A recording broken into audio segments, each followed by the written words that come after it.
Okay, well, we don't get to do this very often. We don't get to have a non-speaker and a non-speaker. Yeah, we are rookies in this sermon. If you're watching this, Jake's not here. Or if you're listening, maybe you can hear it too. Or if you think Jake is here, you might want to go check your eye doctor. Right. Your eye doctor and get your prescription checked out, because clearly not Jake. Clearly not Jake. Well, Jake is out of the office for the next couple weeks, and so Trent's in charge. This is a good thing. It is. It is. Great people, right? Oh yeah. Well, and so it's it's kind of weird because, like you said, you're like,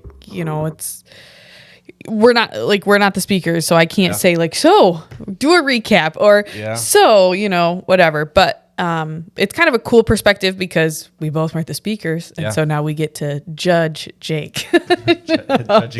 Judging Jake with Trent and Sylvia. Don't get me started. That would be so fun. Oh my gosh, that is a great idea. He's probably like, I can never leave again. Can't leave. This is what happens. We're locked in now. But this was our last message with Ruth, right? Last message of Ruth. Yep. I'm trying to find my notes, but it's he called it More Than You Can See, and it wraps up the last bit of our story. And the ending, which we already said before we started, is just so cool because it ends with, and by the way, she, Ruth and Boaz, they're great grandparents of David or whatever, and then obviously David in the lineage of Jesus. So it's just really cool because at first it just seems like such a small little story with maybe not too much to it. Yeah. And then at the end, it's like, bang, hits ya. It's so good. And there's so much within the first 3 chapters of Ruth. We kept talking about how, you have the devastation, and then you get these glimpses of things where you just see God at work in little details. You have Ruth is, in the field, ends up in the field of Boaz, and Boaz happens to be a kinsman redeemer. And he just treats her really kindly, and but there's so much waiting throughout the book, and it's your everyday life. Jake talked about how this story is just so normal on multiple areas when you look at the story as a whole. And in chapter 4, it's you finally get to the point where it's the end of the waiting, and you just get to see how everything just comes to be. Yeah. And I think it's so relatable to us as those who read it, because we have so many areas in our life that we are just waiting. And maybe we're in a hard situation and you're just waiting for it to, to become better, or you are job searching and you're trying to find that job. There's so many different things that we're waiting for all the time in this life. And so to see this story kind of unfold the way that it does, where Boaz redeems Naomi and Ruth, and they have a child, and then the child ends up being the great grandfather of David, and there's just so much beauty in the story. Oh yeah. And I think something that, again, we were talking about earlier, is just like the idea of time in the Bible too, where sometimes you'll find these little phrases in the Bible where it's like, even in Ruth, where it's like, and then like the harvest season was done. Yeah. And like, so like we're talking about a long chunk of time here without specifically saying it. Or another time in the Bible where it's like, and 20 years had passed. Yeah. Or they waited for 40 years. And then like it's one sentence and then it moves on. And I think that it's funny because that's just how we are sometimes, where we are expecting a story like the movies, where it's like, okay, it's just quick and that's how it is, where real life isn't like that. And I'll be honest, since Jake's not here, I'm just kidding. I would say this to his face too. Yeah. But no, it's like at first, Ruth is 4 chapters. Yeah. You can read that real quick. Yeah. You can read it very quick. And I was almost getting frustrated in the middle because I'm like, man, like I just feel like this is like, we're really dragging this out. However, like this is, think about like a real life story, happening. And so I think it's actually kind of cool it was like that, because it's like, we're really showing every single point and like picking apart and talking about these details that you might miss if you do just read it quickly. Yeah, our culture does not promote waiting well. We get patience. Mad when Amazon delivers in 3 days and not 2. Yeah. We get frustrated. People wait to watch an entire season of a show so they can watch it all at once, because they don't want to wait once a week. Yeah. And so we have, a binge culture of, do all of it at the same time. And I'm like, you know, Katie and I, we used to laugh. We're like, man, do you remember the days where you might have your TV show and like the commercial came on and you knew you had a minute and a half to go to the bathroom. Yep. Go get a snack. Your popcorn, all the things. Better hustle. And like something would happen and you're like, you missed the dramatic, you know, the point where it's like there was something that happened. Oh, yeah. And you missed it. And you can't go back. Yeah. What are you going to do? You just keep moving on. You're like, move on with life. I guess I will never know who the villain was. And wait for a rerun. Yeah. Wait for the reruns, all those. Or you talk to your friends at school or work who saw it. And all that to say, culture has sped up so fast that we want things immediately. And so there's an opportunity for us, I think, in this story, to remember that it's okay to slow down. It's okay to be able to wait. There's things that happen in the waiting that are necessary for us in life. And if we try to just move on to the next thing, we might miss those opportunities to really just grow and learn some patience as God is just at work in ways that are just beautiful. This is kind of a random question, and it's a question for you, so hopefully you can just see what happens. That's right. But do you think it's fair? Like, how do people? Sometimes I feel like people. I don't even know how to say it. This is how on the fly we are. But just like, you know, when they're in a period of waiting, or maybe they don't feel like they are, even though we just said we're always waiting. We're waiting all the time. I don't know what's like, it's a good prayer to like ask God, like, hey, show me where I am, you know, being impatient, or show me if I need to slow down maybe. Like, there's gotta be something that, you know, people are like, well, I don't know. I just feel like I'm doing nothing. I feel like I'm just moving on the day to day. And I think that's a good question. That's a hard question. I'm not a patient person. Oh, me either, honestly. And I think a lot of us aren't. Like even just the search process of finding this church and coming here, it's like, well, I want to find a church, and it's like, call me back. Like, right? I sent my resume and did you get it? Right. It's been 10 minutes, you know, like I'm just ready for it right now. And I think one of the things that I have been learning, I don't get it right often, but I can teach it right. When I talk to other people, I try to encourage people, embrace the right now, like the things that are happening right now, the seasons that, and that this concept works even in hardships. It works even when you're anticipating maybe something new to come, all these different things. There's a beauty when you can just slow down and just stop and be like, I'm going to enjoy my breakfast right now. There's a prayer book. I cannot remember the exact title of it. I think it's called Every Moment Holy. It's like these, and it has these different prayers that are in it. And one of them is, it's like these everyday things that you can pray about. And one prayer is, thank you for morning coffee.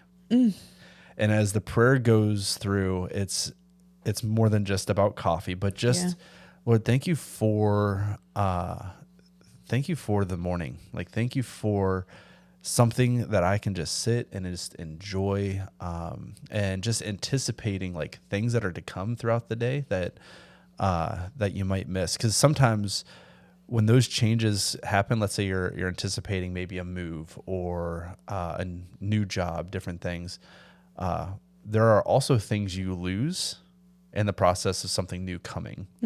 And so there may be a certain time that you get to have with your kids or your spouse or family members or friends that might look different in that new season. Yeah. And so find ways to just embrace some things that you have in the right here and now. And that's, I don't know, that's something that I've tried to encourage people, because we don't know what we lose until we've lost it. And so there are ways to kind of just shift our brain into thinking like, man, what is right in front of me that I can just find joy and peace and just, I don't know. It's, Yeah. I think that's good too, because what did we just talk about with the whole time thing in the book of Ruth? Like, we can fly through it and read it and get the gist and like, oh yeah, uh-huh. Yeah. Or when you're really looking at the details, you're really like, and it's the same thing with our lives. If we're just rushing through it, Yeah. You're going to miss things. Yeah. And you might even miss God calling you to do these little things because you're so worried about what's going to happen next or your own agenda. Yeah. And I think when we rush things, we may not set ourselves up for success later on. I laugh. When I was in college, I really struggled in so many areas, connecting with friends. I was like obsessed with trying to find a relationship and all these different things. But I had a number of things in my life that were not healthy. And my wife and I, we've laughed. We're like, man, if you would have met me in a different season, because when we met, I was in a process of healing in a lot of things. I'm like, I don't know if we would have made it, because there was a lot of things that I had to work through and work on and grow in. And so even sometimes within this, you read in the Old Testament, the Israelites wandered for 40 years, or, this story with Ruth and Naomi, like they just lost husbands, and, Naomi lost sons. Like, yep. There was a healing and mourning process that was also so you don't know what God's doing in the midst of all that. We don't get all of that in the story either. But I would imagine, in that process, there was heart to heart conversations, healing that was maybe happening, and God's timing. He sees things on a bigger scale, which is the point of this story. He sees things on a bigger scale that we don't get to see. Yep. And so just reminding ourselves, okay, there's something I can be learning in this season, even if it's really hard.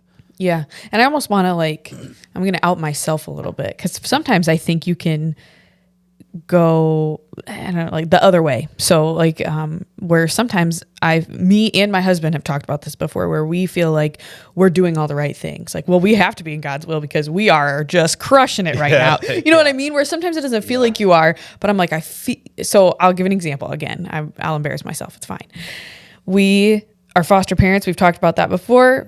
And we took a pretty hard case, and it was like a group of kids. It was just a lot of work, and it wasn't easy. But we stuck it out, and we were like, okay, well, we're doing this, and we really believe in it, whatever. And then we signed up to go to Kenya. We're like, okay, we're gonna go to Kenya, whatever. And we were pregnant, and it was our first, and we were just so excited. And just everything, we were like, okay, everything's starting to line up. And then the kids got to go home with their family, and it was a big, it was so great. And the family celebrated with us, and we're just like, all right, we're really feeling it. We're on a spiritual high. Everything's great. And then our son passes away, and we're just like, why? We thought we were doing everything right. Like, we thought we were doing everything you wanted. So it's almost like we kind of got in that, we're putting God in a box where we're like, well, we're being obedient, so why isn't it working out? Yeah. You know what I mean? And so then, and then, you think I'd learned my lesson. I didn't. So then I started doing it again, where I was like, okay, we decided, yes, we'd like to try to have, another baby.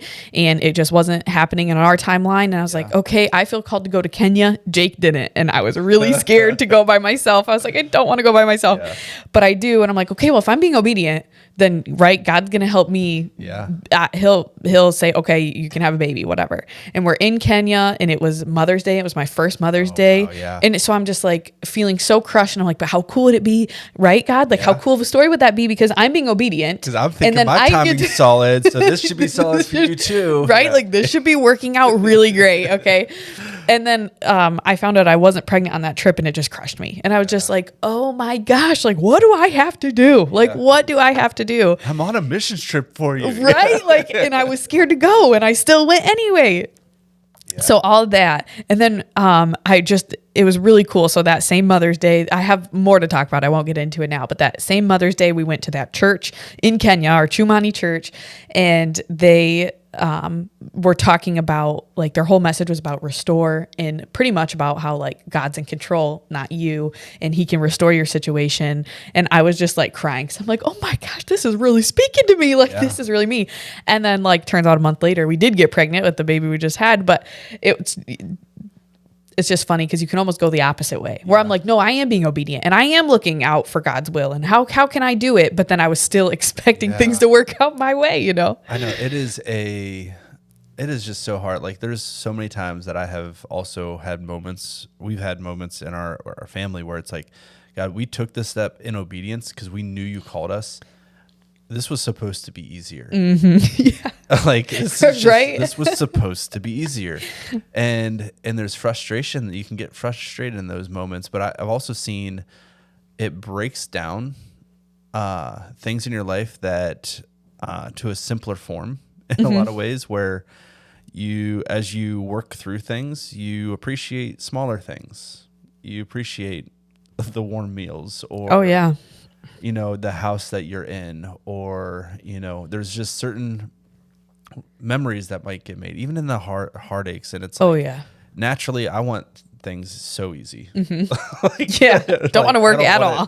Complex. I don't Yep. like having to. None of us do. And yet, there's something that you learn Oh yeah. in the fire. Oh yeah. And too, like I've said it on here so many times too, like losing our son was horrible, but I'm so glad of like just the things that have come out of it, where me and my husband have grown so much. Yeah. We have the foster daughter we have now, and she's fantastic. We have this daughter now. And so it's a weird thing where you can grow so much in those times, but like that is a blessing, being able to grow. Yes. So, because we don't need God if we don't need God.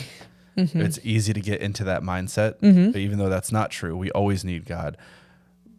But you see it more when you're just in it. Oh yeah. You're like, man, I simply cannot do this on my own. And that's where the detriment of culture and society is you are like, you recognize you can't do it on your own. And so you turn to the wrong things. Yes.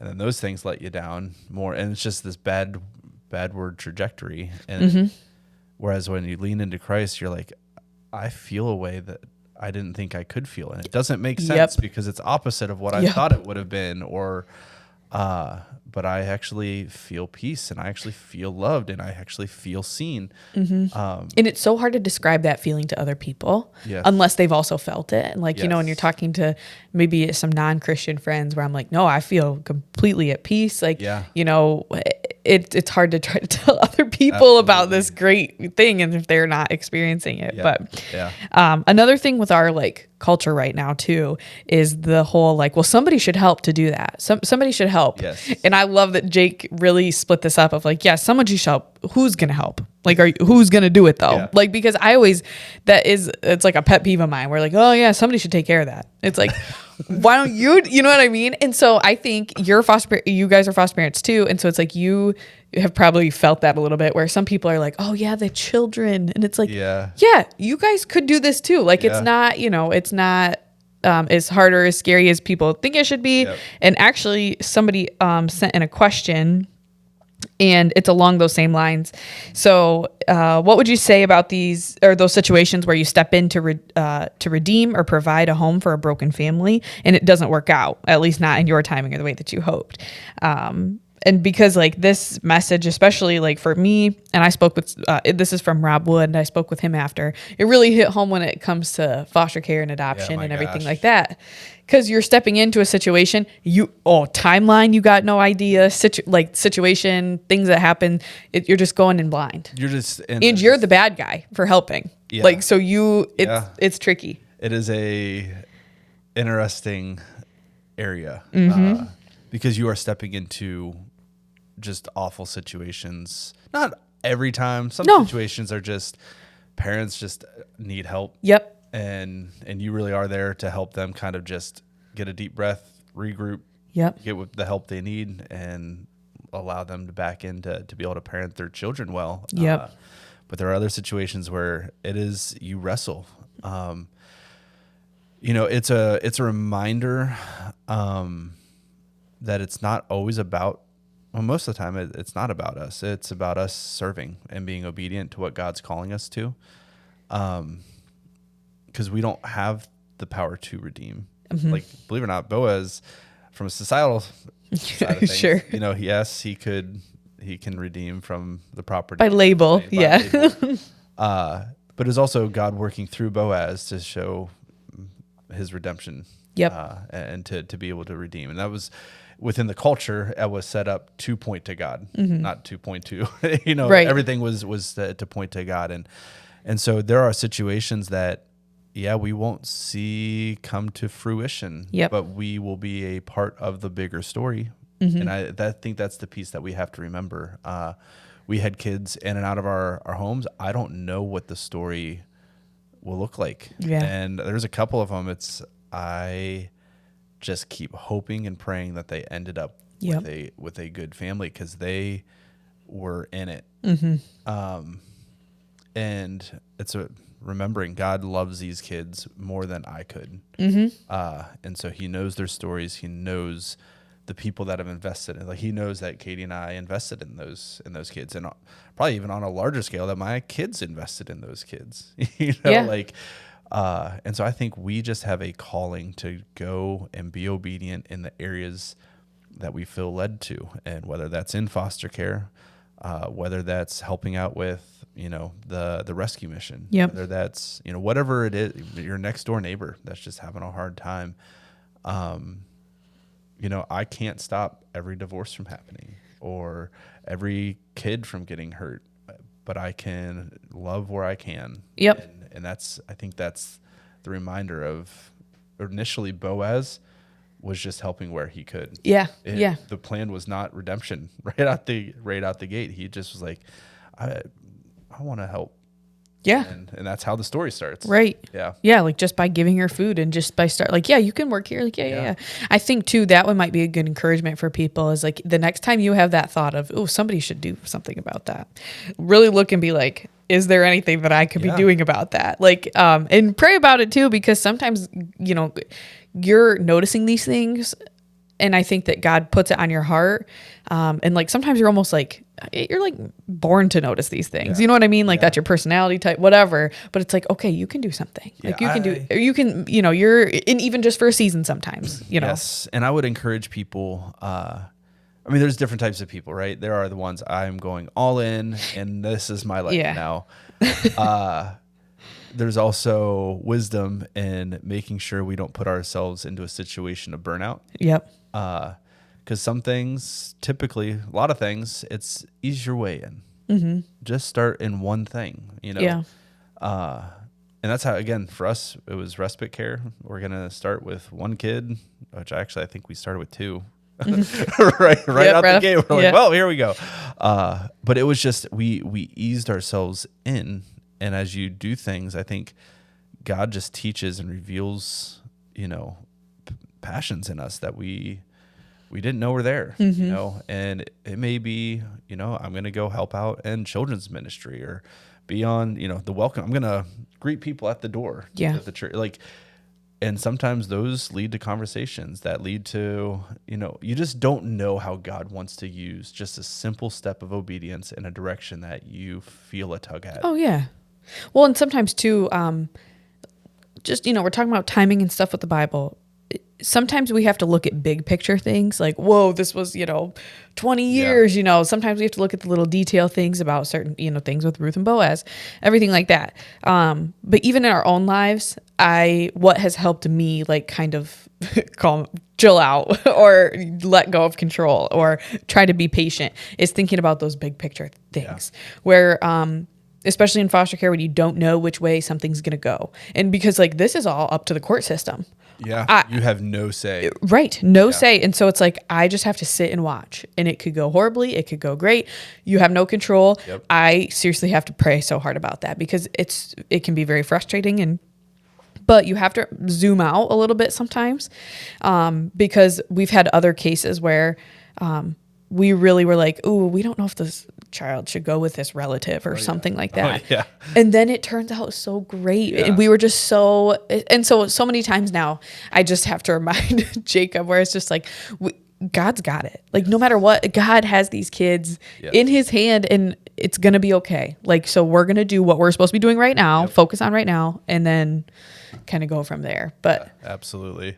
And that's what I'm glad we have so many people in our church where we can talk to them about that. And we get to have these conversations. I always encourage people, if you want to know more about foster care, please come talk to us about it, because there's so many different things you can do, like respite care, where it's supposed to be shorter term placement. Doesn't always work out like that, but no, it's very rewarding, to be able to just work with these kids. So, Well, and I guess we're done with Ruth now, right? Ruth is done. We're going to be heading into our Easter series, which Yep. is hard to believe we're in that time of the year already. It really snuck up on me. I don't. You start talking about Easter, and it's kind of like early, right? Like April 5th seems early, or I no?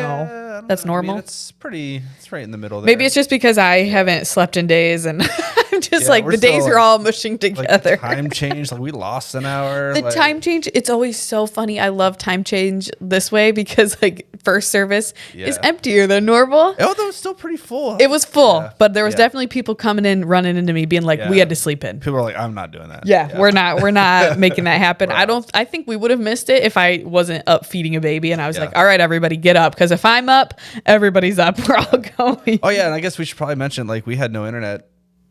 Like, Right. There's that too. I was Yeah. like, the internet was like For the people who stayed home and tried to Yeah. watch online, sorry. Yeah, we're Sorry. working on it. It's a test. Try to get it back up. Well, and I don't know if anybody feels frustrated by that. It's like, imagine how everything here was because I was stuck at children's check-in Yeah. because everything was down and they were trying to get all the labels printed. Yeah, we were all using So hotspots on the phone. Yeah, all of our phones were being used as hotspots to make sure our parents and families were easily brought in. No, I think you guys did a really good job though. I mean, like Solid. obviously these things were down so you could tell, but like you guys, everything was We had one classroom that had YouTube working for their lesson video, and I was like, how. yeah, that was it. It was one class. We're like, this room is working. Okay, here we go. Yeah, geez, so Pete. Well, other than that, everything's fine. Everything's fine. Well, thanks everybody for watching. What are our Easter times? Do you know off the top of your head? I hate putting you on the spot. 9:45 In- and 11. 11. Okay, almost said 10:30. So hopefully, And if I'm wrong, then our banner out front will say so. right. Look at the banner. Look at the Facebook Let's post. say, yeah, 8:30, 9:45, and 11. It's on there. Yeah, it's there. But hopefully we'll get to see you on Easter. And don't worry, we'll keep reminding you of these Easter times. And we'll see you on Sunday. See you guys.